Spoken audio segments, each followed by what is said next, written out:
Lua, segura um pouquinho aí.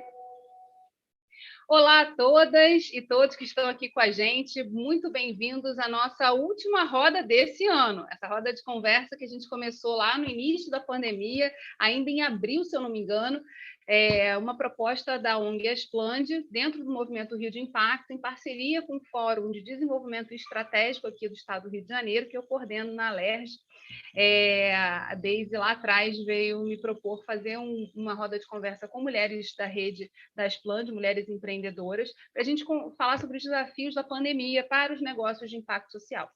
A gente sabe que muitos desafios enfrentados e relatados aqui até hoje nos levam a apontar o poder de resiliência que essas mulheres tiveram nesse período tão complicado, como que elas puderam reinventar os seus negócios e como o papel que elas desempenham socialmente também, a partir do território que elas vivem, fez muita diferença no resultado e na entrega dos negócios. O momento também foi um momento de muito aprendizado. A própria Asplande fez um trabalho incrível, né, de ir para o mundo digital, de falar pelo WhatsApp, de fazer uma série de rodas e conversas para que essas mulheres pudessem ter mais ferramentas e instrumentos para entrar no mundo digital e poder se conectar com seus consumidores, com o seu público de uma maneira geral. Hoje a gente está aqui numa última roda de celebração também, mas de aviso, né? de mobilização para um tema que é fundamental e que sempre perpassa a vida de quem começa a empreender, que é lidar com a violência contra a mulher. Se não a própria mulher que está empreendendo ali, que está relatando e que está avançando, mas no que ela enxerga no entorno e em outras mulheres que estão enfrentando situações complicadas. Quando a Deise me contou do movimento Basta Violência contra a Mulher, eu falei, nossa, a gente tem que fazer uma ponte aqui também, porque eu venho acompanhando há bastante tempo o trabalho do desembargador Wagner Cinelli no Tribunal de Justiça, ele que, além de desembargador, é um artista, é músico, e há um ano ou 2 anos, surgiu a ideia de fazer um curta-metragem sobre ela. E desde a primeira vez que eu tive acesso ao curta, ainda no desenho, eu fiquei muito impactada pela mensagem que passa, e mais do que isso, pelo poder que tem de fazer a gente parar e pensar, né? No quanto a violência pode ser sutil, mas ela machuca de diversas formas. Então, assim, a gente vai exibir esse curta, porque eu acho que a gente pode compartilhar essa informação e espalhar isso para muitas pessoas. E, na sequência, a gente vai começar a nossa conversa. Pri, pode soltar aí o vídeo.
É impressionante como é curto, mas tem tantas músicas, né? Nos créditos a gente consegue ver quantos sons tem essa questão da violência e, enfim, é bastante chocante, mas eu achei. Eu estou ansiosa para quando o Wagner me disser que a gente já pode divulgar para o grande público, para colocar no canal esse vídeo, mas ele tem sido divulgado em vários encontros em que ele tem participado também nessa discussão da violência contra a mulher. A gente está falando aqui do Basta contra a Violência Doméstica, a gente sabe que a violência ela acaba se replicando também para os filhos, então não é uma violência que ela pode começar numa relação entre o marido e a mulher, enfim, entre a mulher e o marido, mas ela acaba se espalhando e gerando questões muito complexas, né, na própria educação e no que vem, no que a gente vai, enfim, machucando de um espaço que tem que ser um espaço de ninho, de acolhimento, que é a nossa casa.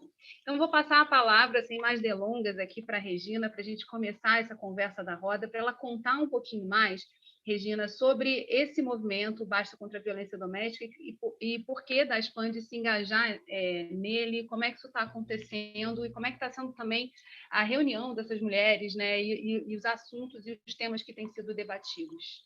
Bom dia. Bom dia a todos, bom dia, desembargador, bom dia, Ana Cláudia. Então, esse vídeo agora veio provar alguma coisa que eu vou falar no final e bateu igualzinho. A Asplande, ela vem ao longo da vida fazendo um processo de trabalho de transformação com as mulheres, tanto Baixada, região metropolitana, que a gente foi criando pontos de rede. E a gente vem ao longo da vida acompanhando cada uma. E com a pandemia e a parte digital toda, foi possível elas se chegarem mais devido à distância de cada uma. Então, o acolhimento ainda foi maior. A luta foi grande, mas venceu-se as barreiras. E agora, com esse projeto, Não à Violência Doméstica, nós tivemos inscritas mais ou menos quase 80 mulheres, tá? Nesse projeto que ele vem acontecendo. Amanhã nós temos um outro encontro dele. Então, a coisa impressionante, Geisa, é como isso entrou dentro dela, essas formações, que vem desde da Lei Maria da Penha, a gente vem divulgando desde lá do passado, junto com a professora Sandra, que é uma pessoa maravilhosa, e vem acontecer. E o que aconteceu com esse processo? ali estavam mulheres que sofreram essas violências. E cada uma, dentro do seu jeitinho, da sua perspectiva de visão, foi se abrindo a caixa e ela foi se soltando. E o o resultado que nós estamos tendo até hoje sobre esse projeto Não à Violência Doméstica? É que elas vão ser uma embaixadora da violência doméstica. Elas estão adquirindo experiência e desafio para ajudar sua vizinha do lado, sua vizinha da frente e outras mulheres que elas tiverem contato. E com isso nós viemos fazendo coletivamente um trabalho. Aí criou-se o símbolo desse projeto e as cores. Quando eu vejo agora o vídeo do desembargador, que aparece aquelas borboletas, o nosso símbolo é um circo aonde uma borboleta que representa uma mulher, que ela arrebenta aquele circo e voa livre, livre para chegar onde ela quer, fazer o que quer, sem ser de novo oprimida, sem deixar mexer com a sua autoestima. Ela é uma vencedora quando ela arrebenta aquele circo. Então, coincidência ou não, essas borboletas se encontraram aqui hoje, né? Foi um desafio maravilhoso para você ver que o mundo está se conectando nesse processo da violência doméstica. E a preocupação nossa da Splend, que é a Raiz 1 e a Raízes 2, que são os dois grupos que estão sendo trabalhados, é justamente isso, tá? A caminhada, que isso seja uma duplicação cada vez mais, elas vão duplicar tudo que elas tiveram. Elas vão, a dor delas agora é uma dor que se transformou em vencer e ajudar outras mulheres. Porque quando você fere uma mulher, você fere todas, né? Assim é a nossa visão. Fez com uma, fez com todas. Então, estamos juntos nessa luta. Então, eu sinto emoção e muita satisfação de falar desse projeto, porque eu fui uma mulher, sofri uma violência, não foi doméstica, eu sofri uma agressão de estupro, mas eu venci a minha batalha. Hoje eu estou aqui ajudando no trabalho das plantas, coordenando as Raízes do Rio e passando essas experiências. E a pandemia, o que elas fizeram? Foi um desafio, mas um desafio que foi uma maravilha. Tiveram dificuldade no princípio? Tiveram, sim, mas elas conseguiram vencer essa barreira. As nossas empreendedoras, na pandemia, venderam, mostraram seus produtos, mostraram o seu potencial, que é isso que a Splend passa. A Splend, ela não vende. O que a Splend passa é um aprendizado, é uma autoestima, uma caminhada linda e maravilhosa, que essas mulheres saem pelo mundo impactando. Como você está impactando, Geisa, com esse trabalho maravilhoso? Você leva esses encontros seus, você nem imagina quando acaba cada encontro seu, em que elas ligam para mim, Regina, foi espetacular, aquela menina consegue me atingir. Quer dizer, é uma coisa assim, contaminante e desembargador. Eu quero deixar aqui meu parabéns para o senhor. Foi lindo esse vídeo, fiquei apaixonada. Ai, como eu gostaria, no dia do lado, nossa apresentação, né, dos produtos, da nossa cartilha, nós criamos também coletivamente uma cartilha de não à violência. Se o senhor emprestasse até esse vídeo para a gente, que ele é muito lindo. Já está Amei, autorizada. estou muito emocionada que bateu essa borboleta. Pô, eu, quando estava olhando aqui, eu fiquei impactada. Gente, ninguém viu a construção desse símbolo. Vai ver a dia 17. E olha a coincidência. Uma mulher sendo representada por uma borboleta. Ela arrebenta o círculo dela e ela caminha em frente, independente do que esteja na esquerda ou na direita. Só que estamos juntos, feriu uma, feriu todas. Eu espero que eu tenha alcançado na pergunta de Geisa e que eu tenha deixado vocês. Tem aí agora a Ana Cláudia, que está no curso, e ela vai saber responder muito bem. Obrigado, viu, Geisa? Obrigada, Regina. Ana, conta para a gente um pouquinho como é que foi essa trajetória, né? Como é que foi entrar no curso e quais os aprendizados que têm acontecido nesse período aí, e a preparação para a entrega também de tudo que vocês aprenderam e como é que vocês estão pegando esse conteúdo e levando para a sociedade. Bom dia, tudo bem? É um prazer imensurável estar participando dessa roda de conversa. Para mim, participar do curso foi um presente, porque o meu rompimento com o ciclo da violência doméstica, do relacionamento abusivo, ele aconteceu um pouco antes do início da pandemia. Então, assim, a mulher vive de processos, né? E eu consegui me restaurar, me refazer, me reconstruir. E, às vezes, quando a gente se liberta de determinadas situações, no meu caso, parece que o meu passado ficou para trás.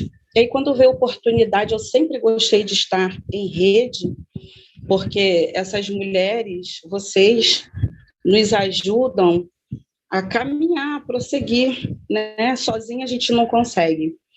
E em contato com a Asplande, eu tive contato com outro universo, porque quando a gente tem só a nossa história, ou a história da vizinha, né, o que você vê na televisão é muito pouco.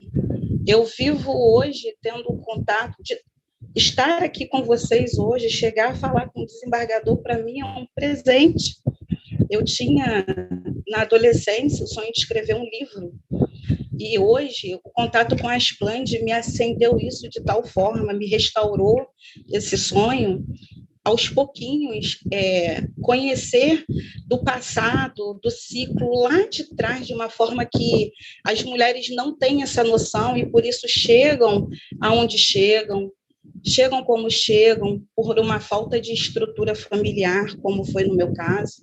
Eu vim de uma família muito pobre, nós não tínhamos conhecimento, e eu, por ser amante da meritocracia, de gostar das coisas certas, de receber um elogio e de ter coisas que eu nunca tive, eu fui buscando conhecimento, eu fui buscando educação, profissão, e aí, diante, às vezes, da própria família e de algumas pessoas, você se destacar vira até ofensa pessoal, né? E aí, na rede de mulheres, eu fui aprendendo o que era sororidade, eu fui aprendendo, dentro do meu lar, aquilo que eu não tive de acolhimento, de orgulho, que hoje é o que eu tenho escutado muito, né? Eu me orgulho de você, eu passei a ter na rede de mulheres. E aí, isso foi me fortalecendo. Primeiro, eu identifiquei o meu quadro, o quadro que eu vivia. Foi muito difícil, não foi fácil, não é fácil para nenhuma. Eu costumo dizer que é muito fácil, é muito difícil você ficar num relacionamento abusivo e você sair. Mas a escolha, a decisão, ela tem uma recompensa. Então, se a gente conseguir viver esse processo, e a gente não consegue sozinho, a gente consegue com a ajuda dessas mulheres que passaram por isso, que estão na frente, que estão segurando a nossa mão, a gente consegue. Tem mais alguma pergunta, Geisa? Vamos ter daqui a pouco. Vamos seguir na roda. Que aí a gente vai conectando uma fala com a outra. E agora eu vou passar para o Wagner, porque só para você desligar o som um pouquinho. Isso. Vou passar para o Wagner, porque tem além desse curta, né? Eu acho que esse curta também foi o dínamo para começar a pensar qual é a conexão da arte, né, do cinema, do que a gente vê e ouve com o trabalho dele no dia a dia. Então, a atuação no Tribunal de Justiça e também como a justiça lida com essas questões da violência. A Regina muito bem falou da Lei Maria da Penha. A gente tem aí, hoje, muito mais instrumentos do que no passado, porém, esses instrumentos, eles às vezes carecem da conexão, que é quem está ali no balcão, quem é que está recebendo aquela denúncia, quem é que está acolhendo aquela pessoa que foi vítima da violência. E aí o Wagner contou na trajetória dele, por ter já visto tantas coisas e conhecido tanto, e aí eu falo isso porque ele também já foi entrevistado no Mulheres Sustentáveis, então ele contou alguma coisa no nosso podcast. Ele também escreveu um livro sobre ela e alguns artigos. E num dos artigos que ele lançou recentemente, ele fala sobre meter a colher, que é necessário. A gente sempre falava que em briga de marido e mulher não se mete a colher, mas cada vez mais se prova que é necessário, sim, é necessário a intervenção. A própria Ana Cláudia falou, né? Não dá para sair sozinho dessa, e ficar, às vezes, é tão difícil quanto sair. Então, nesse equilíbrio, a gente, muitas vezes, o limite é a morte, enfim. Então, como no próprio filme. Então, eu queria, Wagner, que você falasse um pouquinho sobre essa questão, assim, de primeiro, da tua conexão com o tema, né? E também de como é que meter a colher é fundamental para a gente poder gerar essa mudança e ajudar também que outras mulheres saiam desse círculo. Bom dia, Geisa, Ana Cláudia, Regina Fonte, Luana, todas as pessoas que nos assistem. É um prazer estar aqui com vocês. É muito importante esse tipo de evento, porque a gente precisa falar sobre esse assunto. Esse assunto é muito sério e é urgente, né? E precisamos que cada vez mais as pessoas estejam conscientes e participativas, né? É muito material que surgiu só nessa primeira roda da conversa, né? São algumas rodas, essa é a primeira. Eu vou atender o seu pedido, que é de falar como é que surgiu isso. Surgiu da seguinte maneira. Eu sou juiz desde 92, aqui do Tribunal de Justiça do Estado do Rio de Janeiro. Nos meus anos iniciais na magistratura, eu trabalhei em competência criminal. Então, primeiro ano rodando o Estado, em competência criminal, e 6 anos, logo em seguida, numa vara criminal, que foi a segunda vara criminal de Petrópolis. E foi nos anos 90, e com a Lei 9.099, de 95, entrou em vigor os juizados especiais cíveis e criminais. Com isso, o que mudou? O que mudou é que tinha muita coisa que chegava na delegacia, mas era investigação que não evoluía. E essa lei tratava exatamente daquelas infrações penais consideradas, chamadas de menor potencial ofensivo. Então, ali dentro, eram lesões corporais leves, ameaça, e dentro desse universo havia muita coisa envolvendo marido, mulher, companheiro, companheira, namorado, namorada, tinha muitas dessas coisas. Ficava parado, a pessoa ia à delegacia, aquelas que iam à delegacia, porque muitas não vão, ou aquelas que iam, elas não iam todas as vezes que precisavam também, mas aquilo não gerava nada depois, não tinha resposta estatal. Então, com essa modificação, aquilo começou a chegar na vara criminal e aquelas pessoas tinham que vir na presença do juiz, do promotor e tal. E aquilo foi uma mudança. E deu-me a impressão, o que está vendo? Uma pandemia de homem batendo em mulher, ameaçando mulher? Não, é porque aquilo ficava parado e saiu do submundo, né, para o mundo visível, né, o mundo visível da burocracia estatal, da administração, da justiça e tudo mais. Aquilo chamou a atenção. Falei, epa. E aí, eu que já tinha uma propensão a me preocupar com as questões sociais, que eu tenho uma graduação também em ciências sociais, sociologia e tal, onde eu também fiz algumas pesquisas e tudo, eu passei a ser um observador e refletindo sempre sobre isso. E como eu gosto muito de arte, de música, de escrever, eu já tinha feito alguns clipes musicais e alguns clipes que começaram a falar sobre assuntos de questões sociais sérios, um sobre discriminação racial e memória social, o outro sobre a questão indígena, mas até então era no universo da música. Então, sobre ela, com a ideia do roteiro sobre ela, eu saí para um universo que não era da música. Ali era um curta-metragem de animação para tratar desse tema e que a música não era o importante. O importante era a história que eu queria contar. E aí é essa história que vocês assistiram agora. E levou 9 meses para ficar pronto. Você falou até, puxa, mas quantas músicas no final e quantas pessoas que trabalharam naqueles créditos, a gente vê os colaboradores, né? Porque muita gente trabalhando na animação, na ilustração, no audio design, um monte de coisa.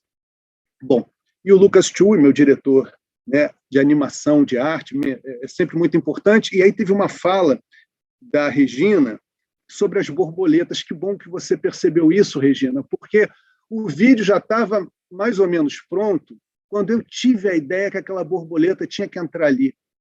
E você notou. E eu botei aquela borboleta ali porque aquela borboleta é para chamar a atenção da transformação, né? Ela representa a transformação, e a gente tem várias transformações dentro desse vídeo, mas uma transformação simbólica é a transformação que leva à superação, né? É uma mensagem de esperança, né? E a Ana Cláudia também falou de sororidade, de rede de mulheres. Isso também é muito importante. A ideia com o vídeo é trazer todo mundo junto. É claro que essa questão ela toca primeiramente as mulheres, mas ela é uma questão de toda a sociedade. É dessas questões que nós precisamos reconhecer que estamos todos no mesmo barco, né? Homens são filhos de mulheres, netos de mulheres, pais de meninas, e ainda que não sejam pais de meninas, não importa, é uma questão de direitos humanos, de respeito ao outro, de alteridade, de sororidade, disso tudo, né? E tem tanto mais coisa. Eu estou olhando aqui aquele tempo da roda de conversa, já estou me esgotando, eu não falei nem um pedacinho do que eu queria, mas a Geisa também fez uma fala sobre quem está no balcão, né? A importância disso, porque quando a gente fala em justiça criminal, a gente tem que pensar em todas as agências da justiça criminal, embora às vezes a gente pense, o judiciário. Não, o judiciário está na justiça criminal, mas a justiça criminal é a polícia civil, é a polícia militar, é tudo, os advogados, a Defensoria Pública, o Ministério Público, os juízes e todo mundo. As pessoas precisam gostar do que fazem, né? Senão você chega naquele balcão, seja de qual instituição dessa que for, e se você não for bem recebido, você não tem vontade de ir lá. Aliás, para tratar desses assuntos, ninguém tem vontade de ir lá. Então, você tem que ter um acolhimento muito, muito especial, um abraço junto para poder seguir para frente. Por isso que veio a ideia da Delegacia de Atendimento à Mulher, e a gente desenvolveu tantas coisas como a vara da violência contra a mulher e tudo mais, para ter um olhar diferenciado, e as pessoas têm que gostar do que fazem para fazer como devem fazer, né? Senão é aquele médico que não gosta de hospital. Como é que pode? Gostar de hospital. Então, o policial que está na delegacia, no balcão, ele tem que gostar de problema. Ele não pode ficar ali, não, isso não é problema, não, volta para casa. Eu tenho os artigos que eu tenho escrito, e nesses relatos eu conto até situações de outros países, de material até da ONU que eu tirei, de pessoas, mulheres refugiadas. A mulher chega lá na delegacia ensanguentada, mas foi com o seu marido? Não, resolve lá com ele.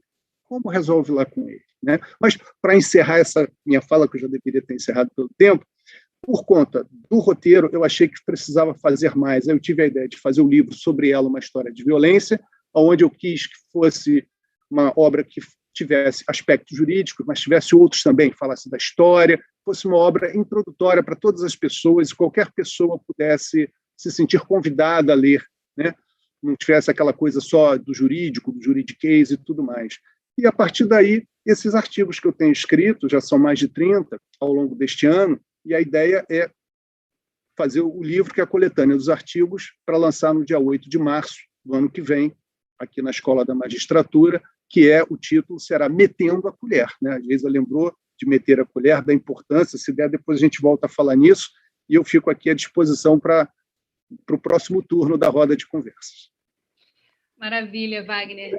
Regina, tem um ponto aí que a gente tratou, né, nesse círculo, e eu vou te colocar aqui porque é muito importante que você conte também, né, como é que foi a recepção, porque a Expande, ela toca vários projetos, e esses projetos se integram nos momentos que vocês falam das conversas que inspiram e outras atividades também, muito no online, no virtual, que passou a ser por conta da pandemia.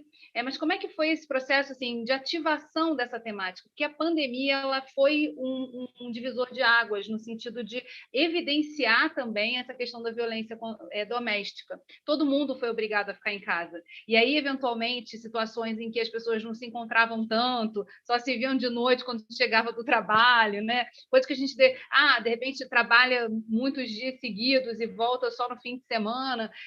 Isso acabou. acabou, né? Acabou essa possibilidade. E por isso também a gente viu tanta coisa triste acontecendo nesse período. Então, eu queria que você falasse um pouquinho de como é que foi como é que foi chegar nesse tema, né? E por que era importante tratar disso, mas como é que foi a recepção também pelos outros projetos, na divulgação que vocês fazem interna, na própria rede das mulheres, né? Do trabalho que vocês estão fazendo. Então, Geisa, como você falou, né? Quando começou o trabalho em pandemia e começou todos os encontros virtual, o que aconteceu? Passamos a nos conhecer melhor, nos ver melhor, conversar melhor. A dificuldade, às vezes, de um para outra localidade era muito difícil. E, com isso, o acolhimento parece que cresceu de uma tal maneira que ele está gigantesco. Você tem uma ideia? A gente consegue. Nós temos, né, o programa Raízes do Rio, nós temos Sabores do Rio, temos a rede da Baixada, temos a rede da Zona Oeste, quer dizer, e a Metropolitana, que é a mãe de todos, aonde ela fica com a mão e aonde nós somos os colaboradores que vamos entrando em seus lares, nas suas casas, naquele momento que você mais precisa de alguém para te acolher. Então, na presença na pessoa de Deise, né? Na parte mais administrativa, que é a parte da Deise, os projetos ela foi elaborando. Aí veio a ideia, porque a gente começou a acompanhar a violência doméstica, o índice, as mulheres negras estão bem alto, tá? A violência doméstica, mulheres negras estão bem alto. Aí veio a Ultragás, que abraçou essa causa, abraçou e nos apoiou com esse projeto. E o que veio acontecendo? A gente não está conseguindo parar. E não vamos conseguir parar hoje. Porque é como a Ana falou, é um processo longo. Ainda temos muita coisa para resolver. Não é só as 80 que estamos nós, temos milhões de mulheres para poder ajudar nesse sentido. E a gente tem a intenção, quando terminar esse projeto, ano que vem, a gente dá continuidade, tá? Dos projetos da violência doméstica, para atingir um público maior de outras mulheres que estão fechadas numa caixinha. E alguém tem que abrir essa caixinha. É como o desembargador falou. A mulher vai à delegacia e, como muitas delas revelou lá, né? Vai para casa, resolva lá com seu marido. E ela não sabe que ela tem direito, aquele momento que ela foi pedir socorro, que está naquele balcão, atendê-la imediatamente, acolher e procurar o agressor e resolver. Então, algumas não estavam sabendo que elas podiam ir além desse socorro, elas estão descobrindo agora. Agora, o agressor, ela vai. Não diga, quem está no balcão não vai dizer para as nossas mulheres que acolhemos e fizemos essa formação, vai para casa, ela vai bater no balcão e vai dizer, vou para casa não, nós vamos resolver agora. A lei me dá esse poder. Né? Então, é uma coisa muito, muito linda. Então, eu acho assim, gente, que não podemos parar. É como o desembargador falou, ele vai lançar no dia 8, no Dia Nacional da Mulher, né? Então, daí, dar continuidade. O trabalho dele, o meu trabalho, o seu trabalho, o trabalho das Plande, e assim nós vamos criar uma rede de violência doméstica. A gente precisa, a gente já tem no nosso grupo até pessoa lá dos Estados Unidos, da Alemanha, tem mulheres na Alemanha no grupo ajudando, quer dizer, a coisa não é só no Brasil, não, gente. Só abraça o mundo. Então, eu acho assim, entendeu? Eu me sinto assim, esse é o maior troféu que eu recebi no mundo depois dos meus filhos.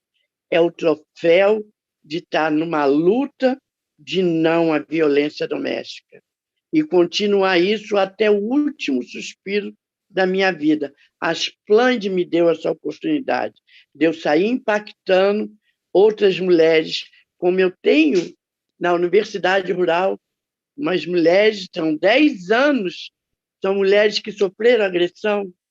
Então, nós montamos um negócio. Hoje, elas estão lá, lindas e maravilhosas, vencendo barreira e ajudando outras mulheres.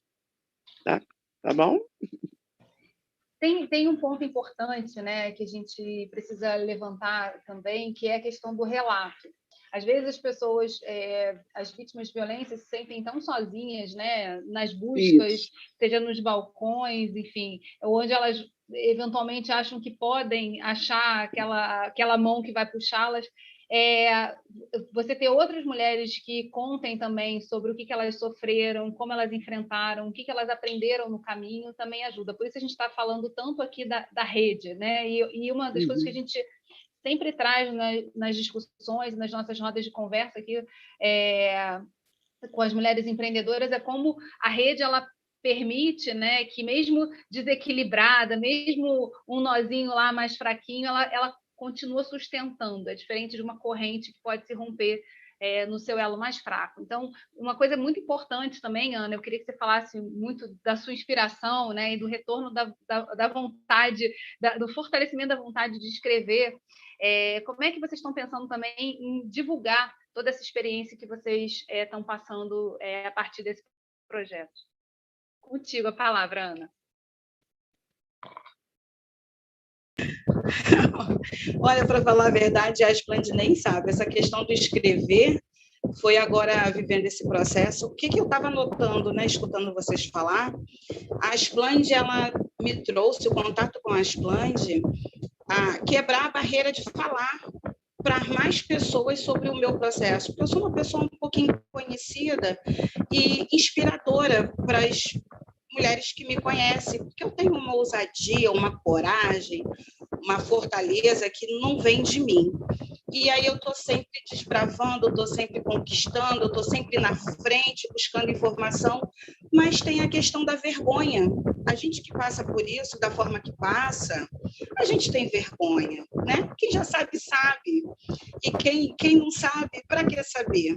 Então, a Splend, o contato com o curso, o contato com as mulheres, me fez despertar, botar a cara e falar: ei, eu sobrevivi, você também pode. Inclusive, nessa roda de conversa agora, vocês falando, eu acho que a gente podia criar vídeos e colocar nesses pontos de atendimento, vídeos curtos, mas que demonstrassem tópicos sobre cada tipo de violência, cada história de mulher superada, né? Porque a gente, às vezes, precisa olhar para alguém e ver: olha, sobrevivi, não é fácil, mas fica aqui que você consegue.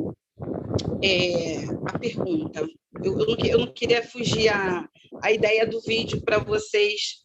Não sei se já existe, mas eu acho que seria bem legal uma pessoa chegar no balcão de atendimento abatida, muitas das vezes sozinha, como você falou aí, e envergonhada, e olhar para uma pessoa e ver, né, que aquela pessoa conseguiu.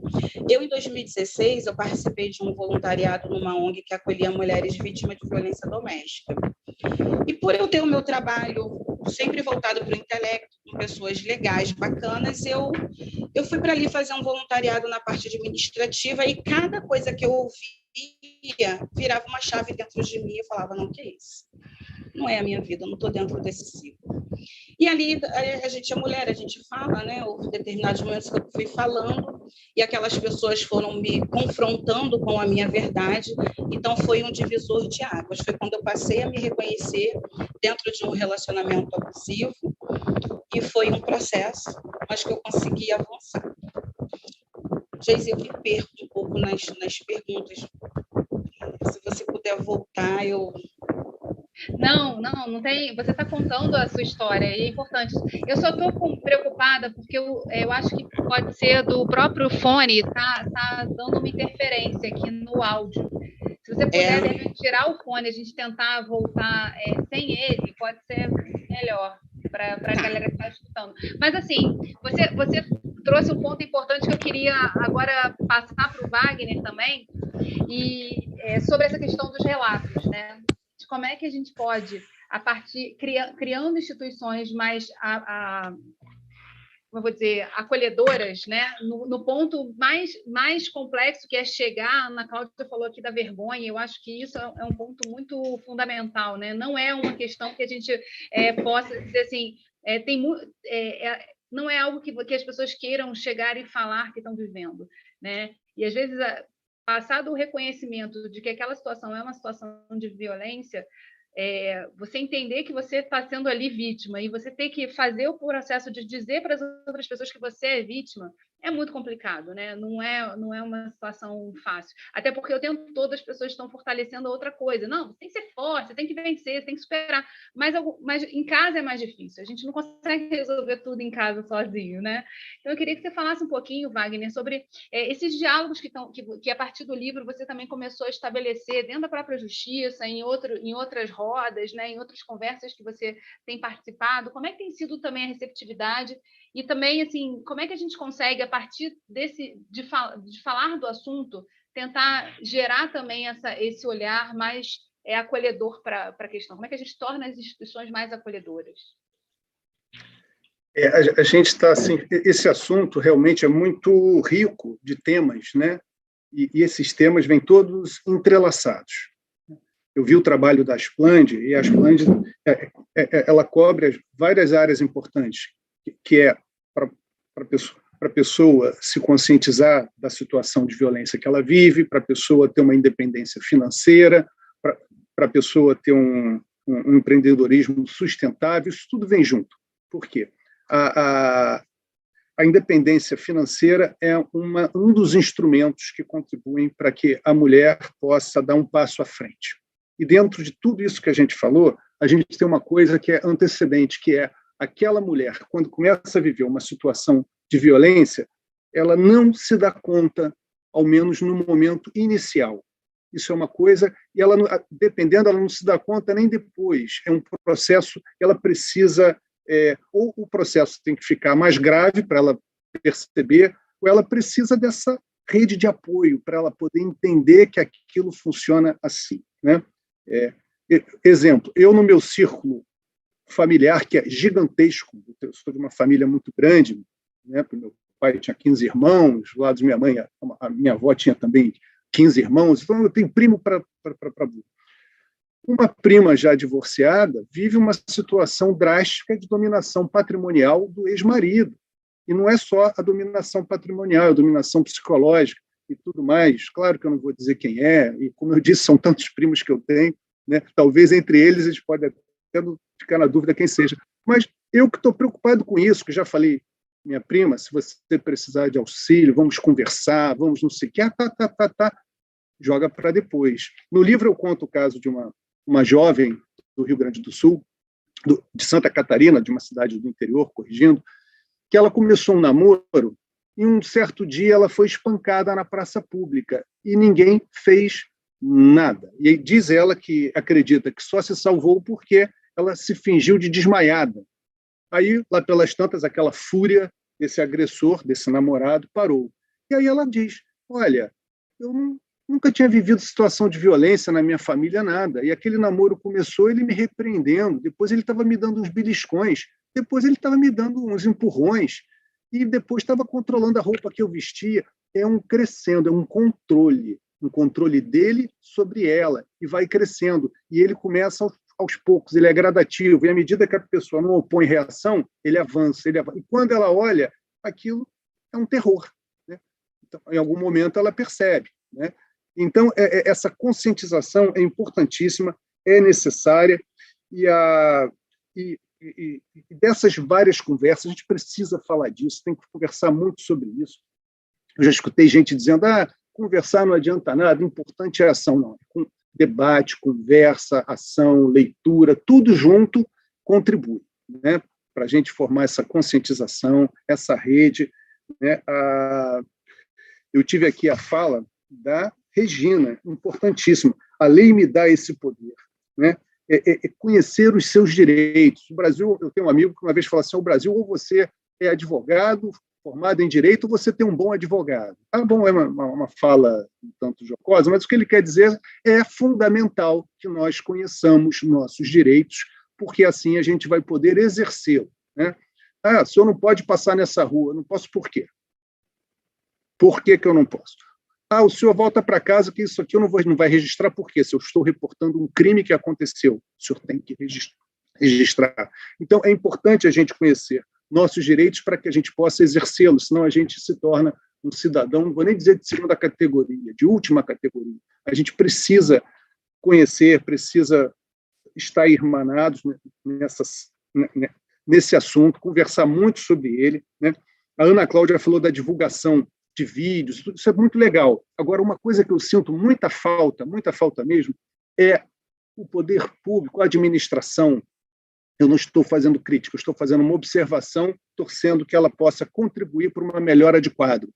Eu sinto falta, especialmente no nível estadual e no nível federal, que eu acho que é quem mais deveria fazer essas campanhas, de ter campanhas, de você ligar a televisão e falando, olha, a violência tem alguma coisa, mas eu acho pouco, eu acho que tem que ter muito mais investimento nisso. E a gente tem que cobrar, as ONGs, todo mundo junto, cobrar, por quê?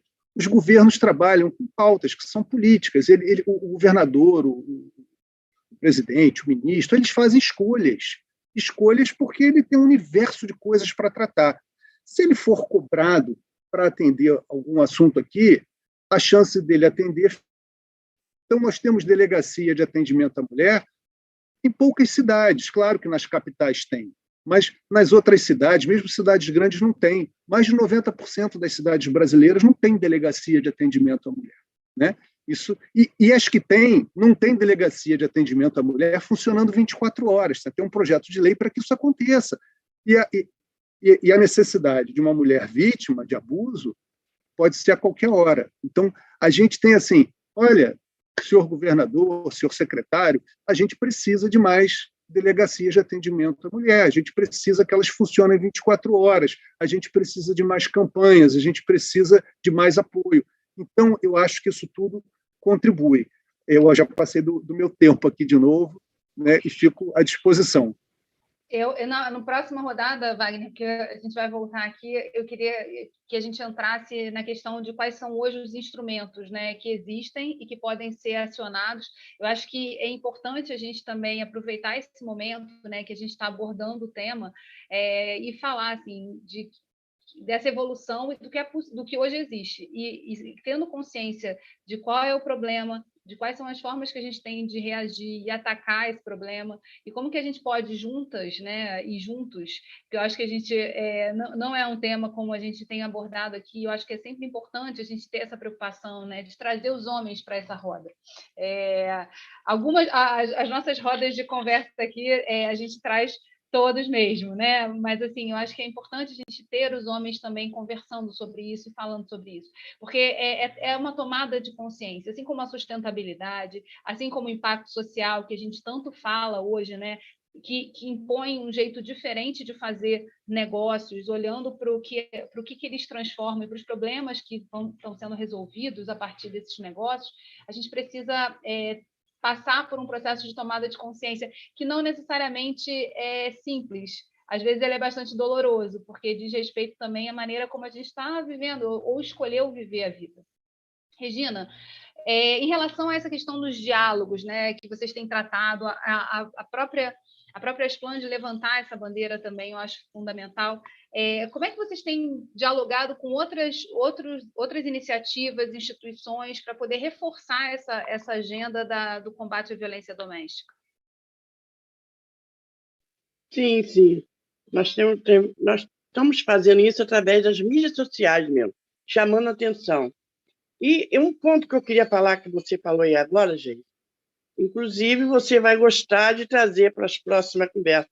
Nós tivemos um homem nessa formação, maravilhoso em defesa da violência doméstica. Ele foi top, emocionou todas as mulheres. E esse contato foi que nós julgamos para cada mulher no seu local de moradia, localizasse, né? ONG, instituições que fizessem acolhimento às mulheres vítimas de agressão. E elas saíram em campo. A cartilha está lotada, porque elas foram no local, conversaram com os responsáveis, pegaram o telefone e mandou para a gente para jogar na cartilha. Quer dizer, a comunicação está acontecendo através delas mesmas. E tem um fato, gente, se você me permite, que eu nunca falei, eu precisava falar isso agora, devido à fala do desembargador, quando ele falou o caso da menina na praça. Isso eu preciso dialogar isso, porque eu fui uma mulher, né, que sofri aos 18 anos, depois me casei, e eu fui muito feliz porque eu sofri uma violência do meu marido, com um revólver na cabeça, e eu fui acolhida pelo detetive da delegacia de Marechal. O homem foi um espetáculo, e depois, eu acho que o nome do juiz acho que era, o sobrenome que era doutor Magela. Esse juiz foi um pai para mim, além do meu pai, porque ele foi tão solidário com o que aconteceu comigo, que ele se botou no dia da audiência, porque eu precisava desse divórcio, eu precisava me livrar dele. Então, ele não pensou duas vezes, o juiz se passou ao meu lado e me ajudou muito. Por isso que eu digo, a gente encontra pessoas que ajudam as mulheres. Basta você amar o que faz. Agora, voltando ao ponto, né, para a gente não fugir, é muito importante isso aí, essa divulgação está sendo feita por ela, pelas 800 mulheres. Você acredita? E as ONGs de Seropédica, Itaguaí e vários municípios se botaram, tá? As portas abertas, deram os nomes, quem procurar lá, o telefone, quer dizer, eu acho que está sendo uma rede bem construída, né? Dessa violência não doméstica, e vamos continuar. Agora, a gente precisa, Geise, sabe o que a gente precisa?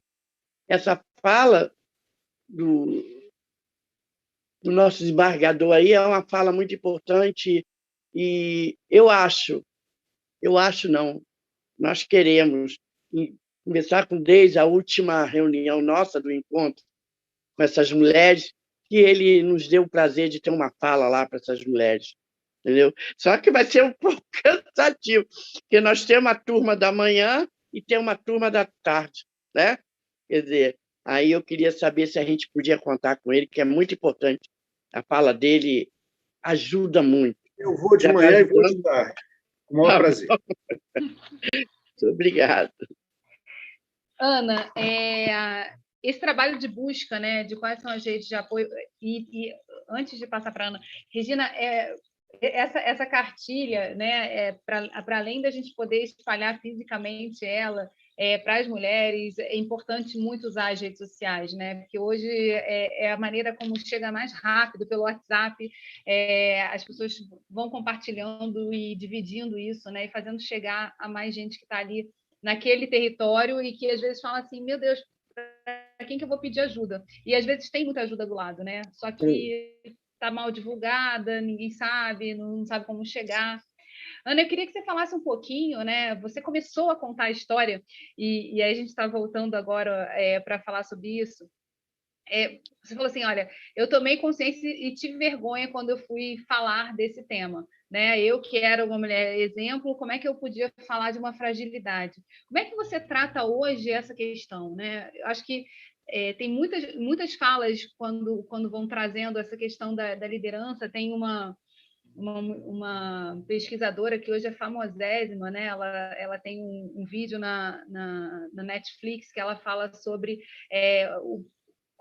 como é que a gente tem que também mostrar as nossas vulnerabilidades. A gente também tem que mostrar quais são as nossas para a gente poder atingir o outro, para a gente poder ser humano como todos os outros. A gente não pode ficar sempre nessa posição de super mulher, né? Tem coisas que a gente precisa tratar, e a gente trata justamente quando a gente abre isso para outras pessoas, quando a gente busca conexões para poder ir lá e curar aquela ferida que se abriu. Eu queria saber como é que você vê essa situação hoje, né? Depois de ter participado desse processo, de estar na rede, de estar também vendo outras mulheres e casos muito semelhantes, né?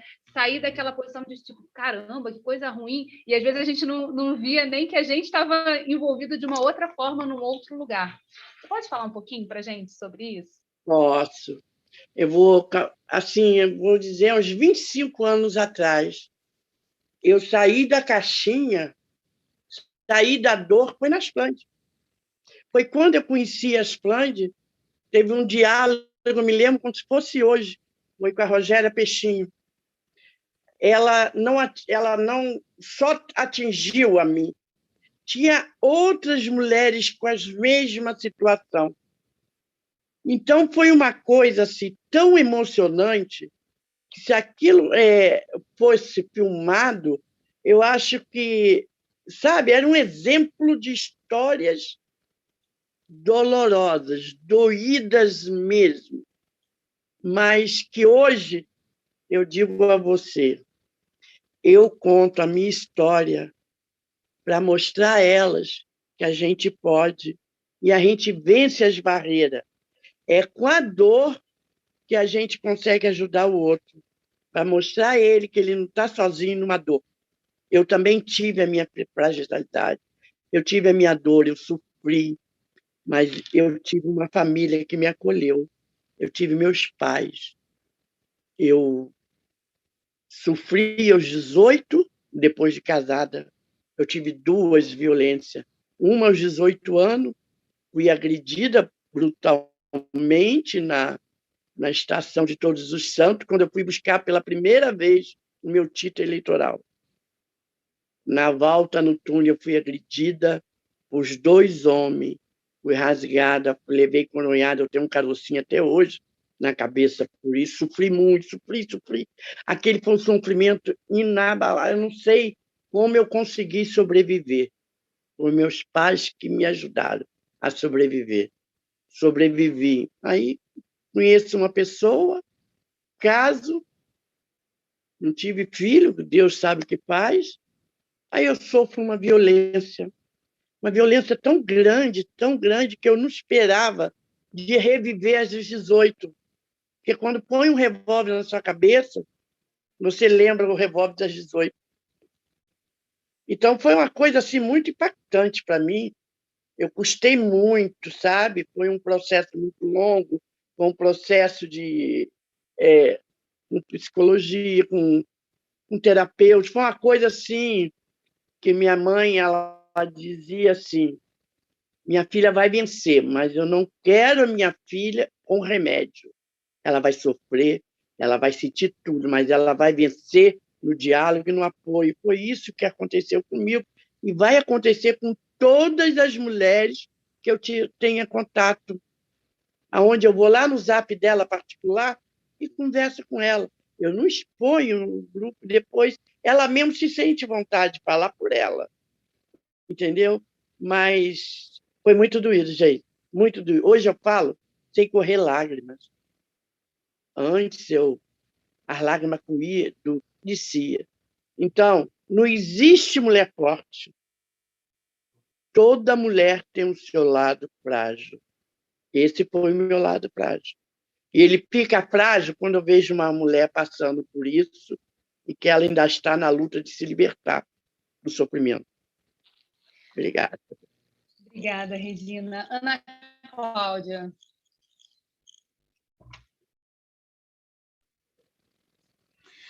Então, é muito conteúdo, né? Eu falei, é um processo recente. Eu tive o privilégio de, no período da pandemia, o primeiro impacto da pandemia foi muito forte, né?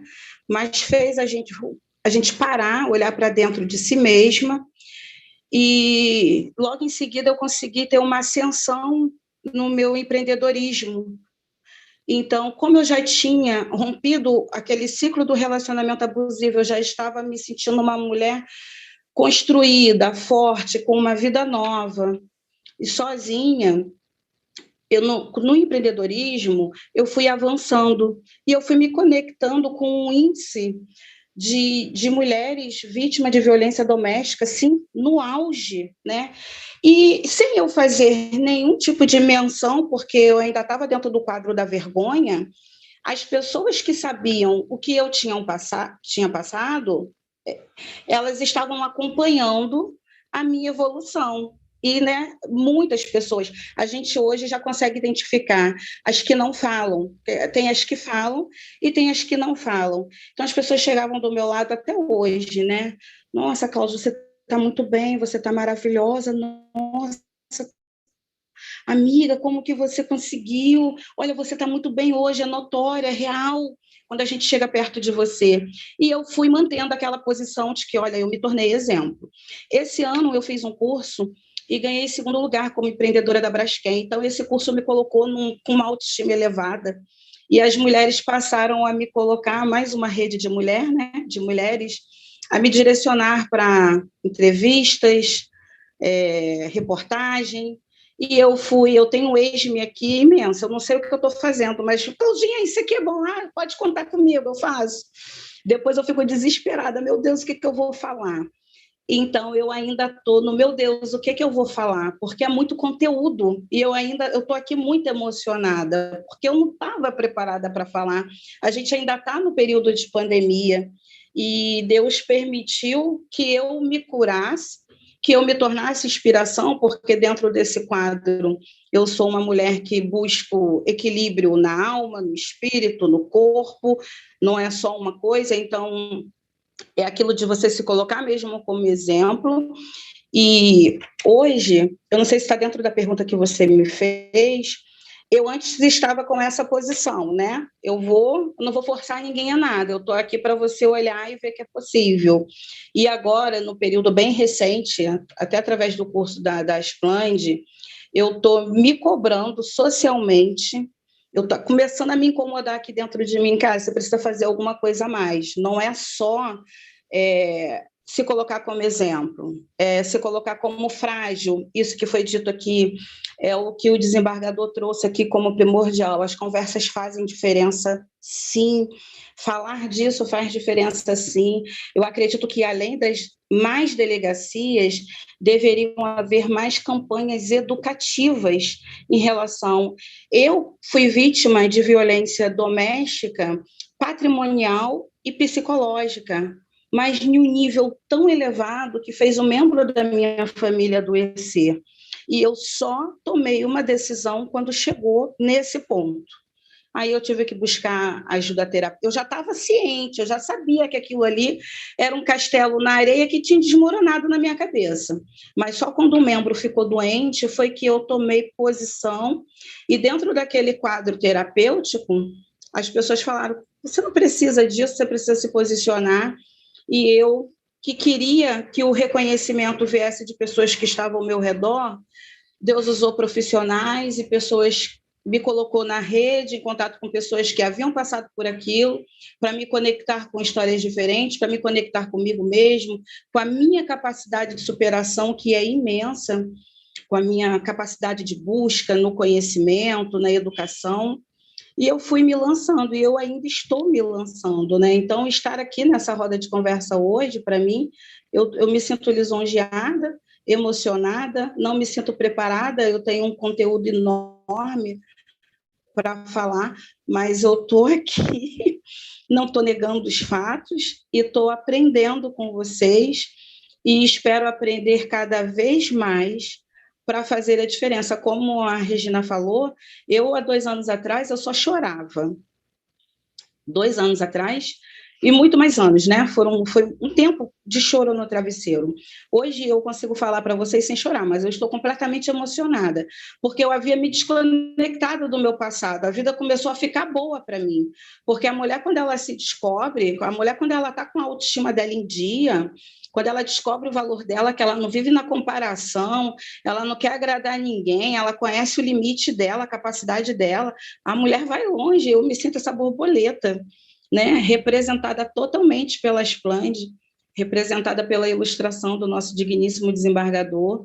E aí, como eu quero hoje fazer a diferença, ajudar, né? E por isso estou aqui em contato com vocês, agradecida demais a Deus ele me leva a lugares que eu não imaginaria. Eu gostaria, mas eu não imaginaria. Ele está me permitindo hoje viver isso. Eu peço de coração que sirva para fazer a diferença na vida de alguém, como um dia eu queria sair disso, mas eu não via como, e eu hoje consigo aqui falar sem choro, só com a emoção do respeito do que eu vivi. Maravilhoso. Wagner, tem uma pergunta aqui em relação à medida protetiva, né, que a Marideise está fazendo, né, com relação à medida protetiva em caso de violência doméstica, qual seria o prazo de validade após expedida? Eu queria aproveitar o gancho dessa pergunta, porque a gente está conversando muito sobre processo, né? Essa questão da violência doméstica, ela é um processo longo de tomada de consciência, de poder colocar isso para fora, de buscar ajuda. Uma vez essa ajuda sendo encontrada, muitas vezes na justiça ali se definem tempos para que aquilo possa ser resolvido. Só que os tempos eles não são, às vezes, muito simples de serem definidos, eles precisam ser renovados, e aí você está dentro, de novo, de um processo. Eu queria saber com você, primeiro, a resposta objetiva à pergunta ali, se tem um prazo de validade, e como é que a gente também trabalha essa visão, né? Quer dizer, para o juiz, eu imagino que seja uma decisão muito difícil, né? Dizer que, então, depois de um tanto tempo, como é que a gente decide, né, sobre essas questões, enfim, aí é um pouco puxar. E depois a gente vai falar de todos os outros canais que a gente precisa também expor aqui para quem está acompanhando a gente. Muito bem.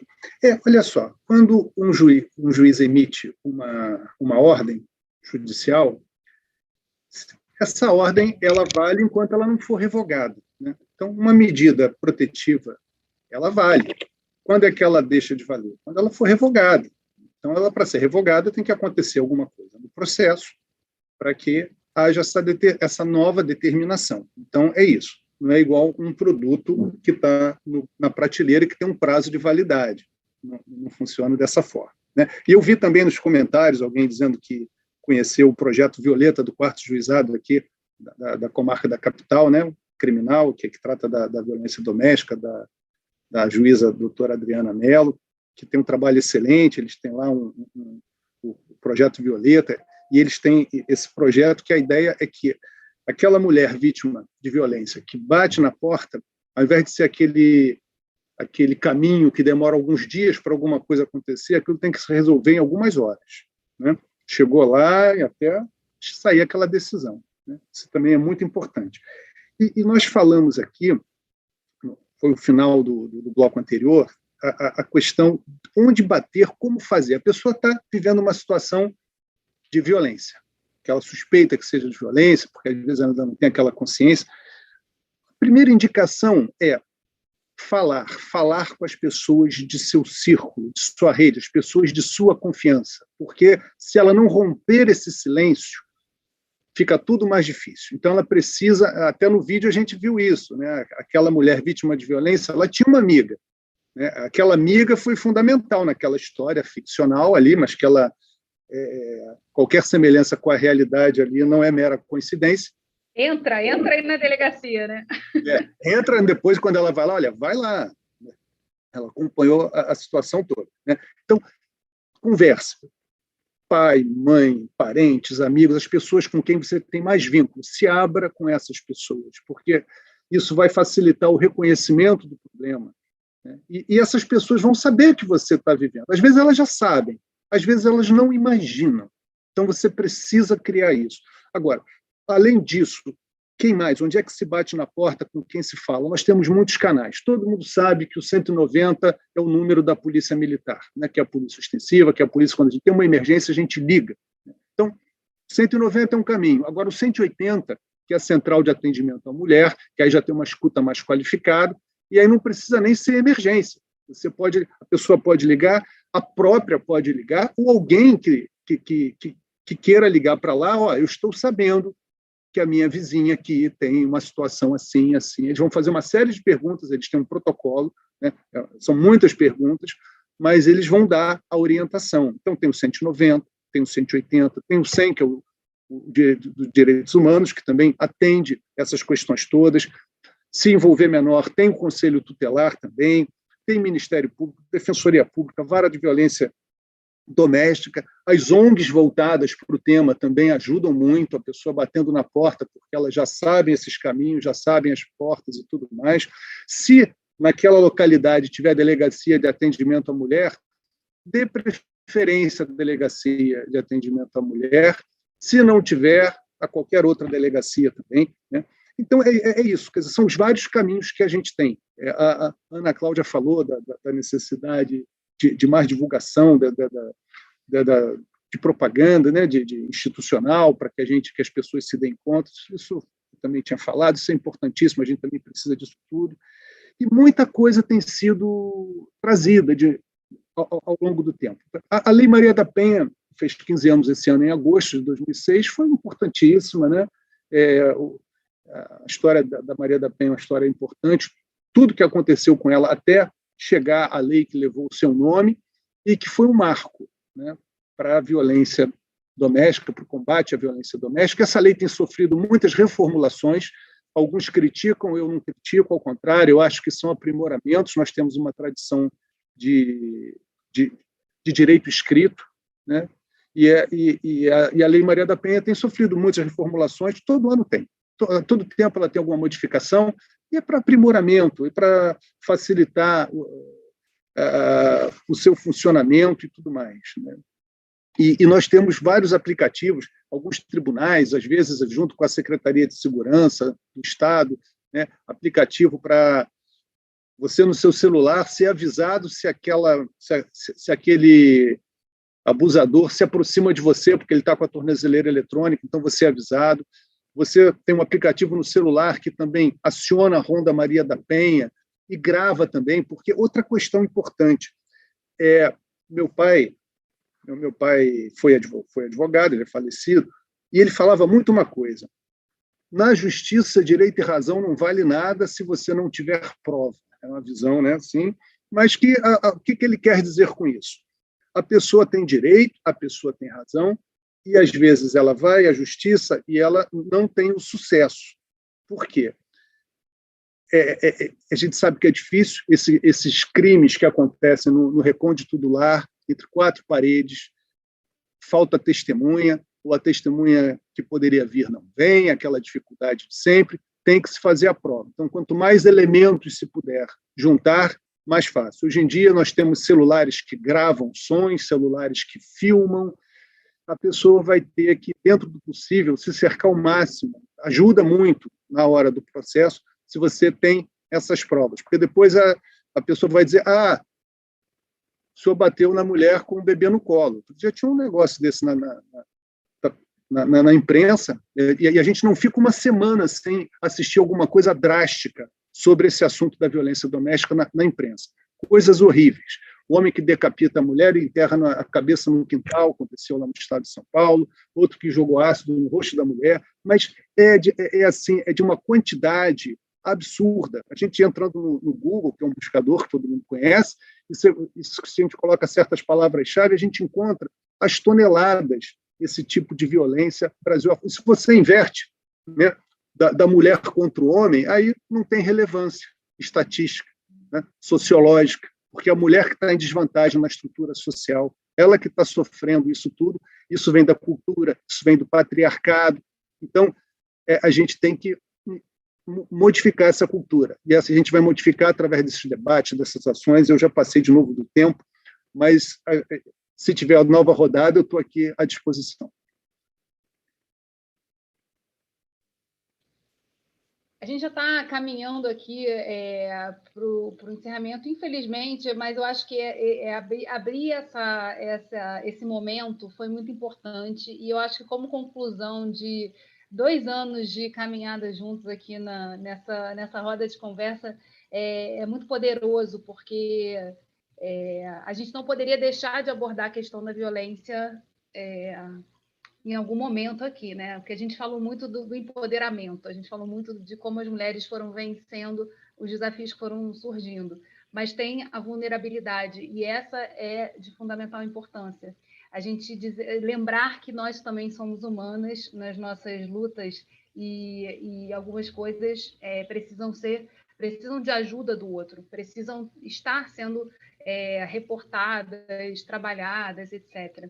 Ontem eu estava lendo um livro, eu ainda estou lendo porque o livro tem 700 páginas, mas, e aí finalmente, numa página do livro, o Napoleon Hill, que fala sobre as leis do sucesso, né? Como é que você pode... Ele fez um curso, na verdade, esse é o manuscrito original do curso que ele fez sobre como é que você atinge, né, essa questão do sucesso, né, do empreendedorismo. Ele fala muito assim que a gente tem que fazer mais do que é pedido, e isso nos dá a possibilidade de ter um olhar diferente do patrão, enfim, e vencer na vida. E aí ele numa parte lá que ele faz um ensaio, ele fala assim: parece profecia razoável sugerir que a partir da Guerra Mundial, e aí o tempo a gente vê que o livro tem um pouquinho mais de tempo, né? A civilização entrou numa nova era na qual a mulher está destinada a tomar nas mãos a elevação dos padrões éticos do mundo. Esse é um sinal de esperança, porque é da natureza da mulher subordinar seus interesses do presente aos do futuro. É da natureza da mulher colocar na mente dos jovens ideais que irão reverter em benefício de gerações ainda não nascidas, enquanto o homem é geralmente motivado pela expectativa do presente. E aí depois ele fala assim: os clubes de mulheres do mundo estão destinados a desempenhar um papel nos temas mundiais, além de garantir o direito do voto para as mulheres, que naquela época ainda era restrito. E em muitos lugares ainda é até hoje. Mas e aí, assim, ele fala o tempo todo muito mais dos homens do que das mulheres. O curso, eu acho que é todo voltado para homens, então algumas coisas a gente tem que ler com certo filtro temporal também. Mas ele, nesse momento do livro, ele falou das mulheres. Eu compartilhei com algumas amigas e pessoas que, assim, a gente conversa sobre essa questão feminina, e eu acho muito interessante, né?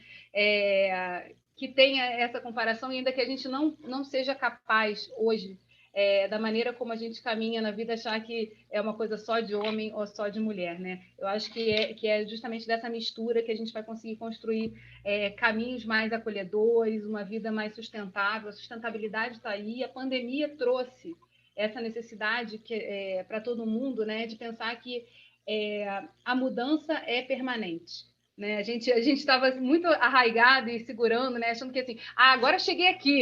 Só que tudo o tempo todo está mudando. Né? E a pandemia mudou radicalmente todas as coisas para mostrar que a gente precisa estar sempre evoluindo, crescendo, buscando no outro também inspiração. E vocês, da Splend, meninas que eu tenho a honra e a felicidade de encontrar todo mês, me ajudam também a me inspirar muito. Então, roda de considerações finais, porque eu também fico muito emocionada aqui, então vou passar para a Regina.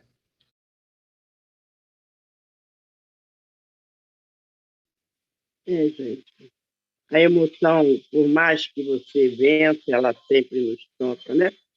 Mas nós, mulheres, vivemos muitas emoções, como dizia Roberto Carlos, né? São muitas emoções. Sendo que eu estou me sentindo assim hoje, não sei, gente. Você hoje conseguiu passar para mim?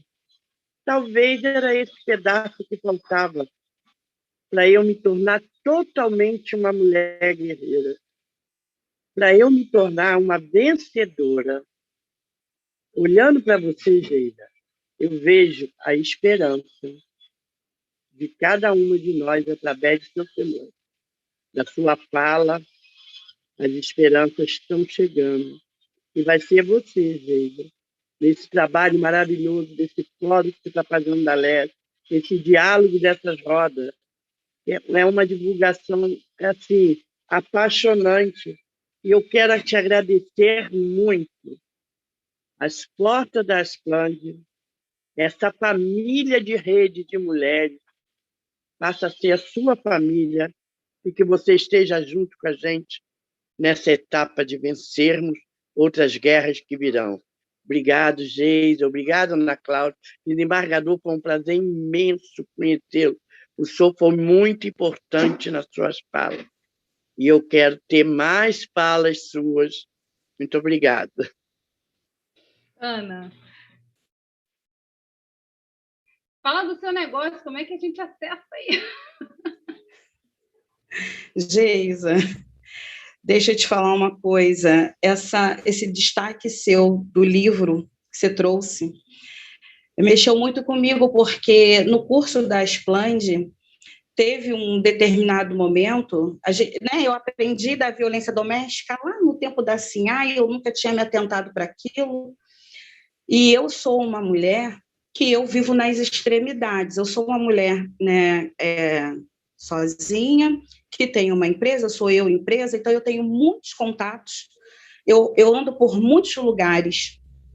E aí, no curso, me veio um dia uma palavra que me chamou muita atenção, e homens envolvidos no curso, de que era sobre a nossa sociedade agora, está envolvida sobre a construção de novos gêneros, porque o mundo mudou, né? A mulher mudou, o homem também, o homem não sabe lidar com isso, a gente também não sabe lidar. Eu tenho amigos que falam que não sabe lidar com o empoderamento feminino. Então, estar aqui nessa roda de conversa com pessoas que eu considero assim de alto nível, né, envolvida com isso, com um desembargador, eu me sinto construindo, no iniciozinho da construção desse gênero novo que a sociedade está precisando. Ser agente disso meu Deus, maravilhoso, né? Quando você consegue superar. Eu quero agradecer a vocês a oportunidade de estar em contato com vocês, com o conhecimento de vocês, com a disponibilidade de vocês.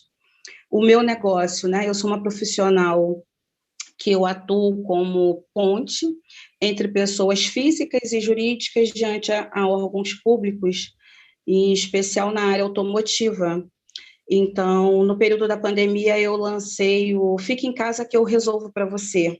Aí comprei uma moto, que eu gosto de motociclismo, e foi um sucesso. Tem sido um sucesso. Eu pude colocar o meu trabalho em destaque, que sempre foi um trabalho de representatividade.